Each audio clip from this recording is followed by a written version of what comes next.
ಪತ್ರಿಕಾವರ್ತಿ ತಾವು ಕೂಡ ನೋಡಿದರು. ನರೇಂದ್ರ ಸ್ವಾಮಿಯವರು ಕುಮಾರಸ್ವಾಮಿಯವರು ಅನುದಾನ ತರಲಾಗಿದೆ, ತಮ್ಮ ದೌರ್ಬಲ್ಯ ಮುಖ್ಯವಾಗಿ ರಾಜ್ಯ ಸರ್ಕಾರದಿಂದ ಟೀಕಿಸ್ತಾ ಇದ್ದಾರೆ ಅಂತೇಳಿ ಪತ್ರಿಕೆ ನಂತರ ಹೇಳಿದರು. ಯಾವುದೇ ಒಂದು ರಾಜ್ಯದಲ್ಲಿ ಭಾರಿ ಕೈಗಾರಿಕೆ ಸ್ಥಾಪನೆ ಆಗಬೇಕಾದ್ರೆ ಅದೇ ಆದಂಥ ನಿಯಮಾವಳಿಗಳಿದೆ.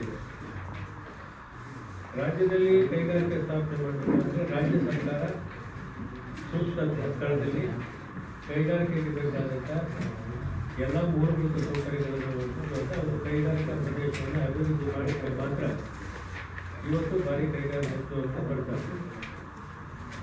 ಇಲ್ಲ, ನಾನು ಲ್ಯಾಂಡ್ ಅಕ್ವೈರ್ ಮಾಡ್ತೀನಿ, ಮುಂದೆ ನಿಮ್ಗೆ ಏನು ಬೇಕು ಕೊಡ್ತೀನಿ, ನೀವು ಬನ್ನಿ ಅಂದರೆ ಯಾರು ಬರೋದಿಲ್ಲ. ಯಾಕಂದರೆ ಸಾವಿರಾರು ಕೋಟಿ ಹಣ ಉಳಿಕೆ ಮಾಡುವಂಥವ್ರು ಇವರು ಭರವಸೆಯನ್ನು ಕಾಯ್ಕೊಂಡು ಕೂತ್ಕೊಳ್ಳೋಕ್ಕಾಗೋದಿಲ್ಲ.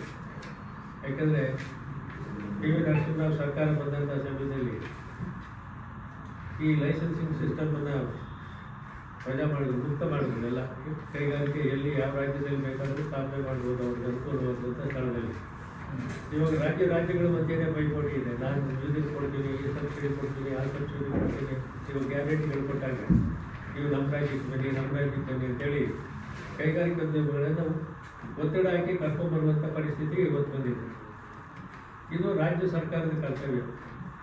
ಯಾವ ಜಿಲ್ಲೆಯಲ್ಲಿ ಏನು ಕೈಗಾರಿಕೆ ಮಾಡಬೇಕು, ಯಾವ ರಾ ಮೆಟೀರಿಯಲ್ ಆ ಜಿಲ್ಲೆಯಲ್ಲಿ ಸಿಗ್ತದೆ, ಅಥವಾ ಕೇಂದ್ರ ಸ್ಥಳಕ್ಕೆ ಬೆಂಗಳೂರು ಇರ್ಬೋದು, ಮಂಗಳೂರು ಇರ್ಬೋದು, ಪೋರ್ಟ್ ಸಿಟಿ, ಕ್ಯಾಪಿಟಲ್ ಸಿಟಿ ಮಧ್ಯೆ ಯಾವ ಸ್ಥಳ ಸೂಕ್ತವಾಗಿದೆ ಆ ಸ್ಥಳದಲ್ಲಿ ಕೈಗಾರಿಕಾ ಅಭಿವೃದ್ಧಿ ಮಾಡಿದ್ರೆ ಕೈಗಾರಿಕೋದ್ಯಮಿಗಳು ಬರ್ತಾರಾ ಇಲ್ವಾ ಅನ್ನೋದನ್ನು ಇದು ಮಾಡಿ ತೀರ್ಮಾನ ಮಾಡಿ ಲ್ಯಾಂಡನ್ನು ಅಕ್ವೈರ್ ಮಾಡಿ ರೆಡಿ ಮಾಡಿ ಡೆವಲಪ್ ಮಾಡಿ ಇಟ್ಟಿದ್ರೆ ಇಮಿಡಿಯೇಟಾಗಿ ಬರ್ತಾರೆ.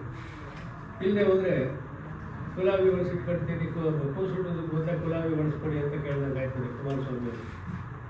ಅದರಿಂದ ನಾನು ಹೇಳೋದು ಅಂದರೆ ರಾಜ್ಯ ಸರ್ಕಾರನೇ ಎಡವಿದೆ.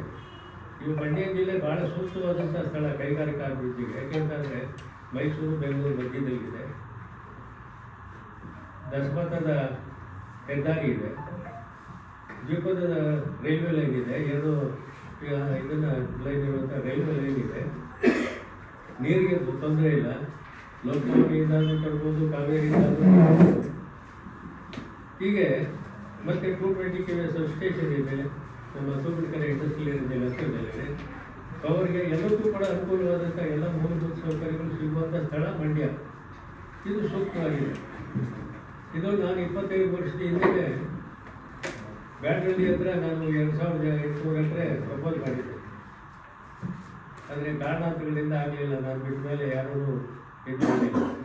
ಆವಾಗ ಸ್ವಲ್ಪ ಈ ರಾಗಿ ಮುದ್ದಲ್ಲಿ ಸೈಡಲ್ಲಿ ಪಿಟಿ ಲಕ್ಷ್ಮಣರು ಸ್ವಲ್ಪ ತಕರಾರು ತೆಗೆದು ಇಲ್ಲಿ ಅಕ್ವೈರ್ ಮಾಡೋದು ಬೇಡ ಅಂತ ಅದು ನಿಂತೋಯ್ತು.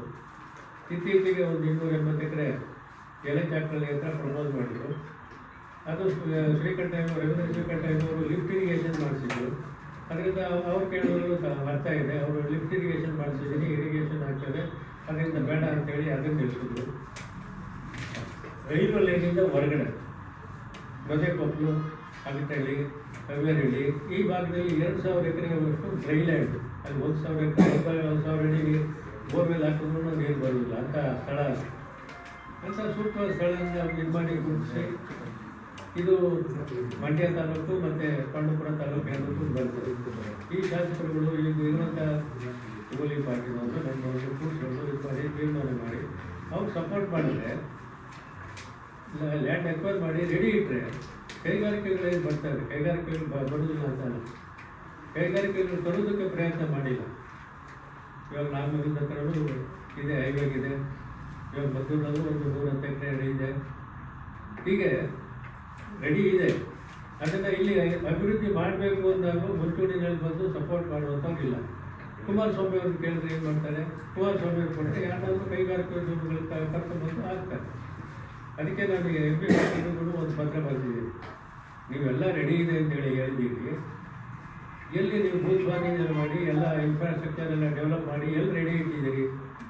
ರೆಡಿ ಇರುವಂಥ ಜಾಗನೂ ಐಡೆಂಟಿಫೈ ಮಾಡಿಲ್ಲ. ಇವಾಗ ನಮ್ಮಲ್ಲೂ ಒಂದು 110 ಎಕರೆ ರೆಡಿ ಇದೆ ಮದ್ದೂರಿನಲ್ಲಿ, ಫೈನಲ್ ನೋಟಿಫಿಕೇಶನ್ ಆಗಿದೆ.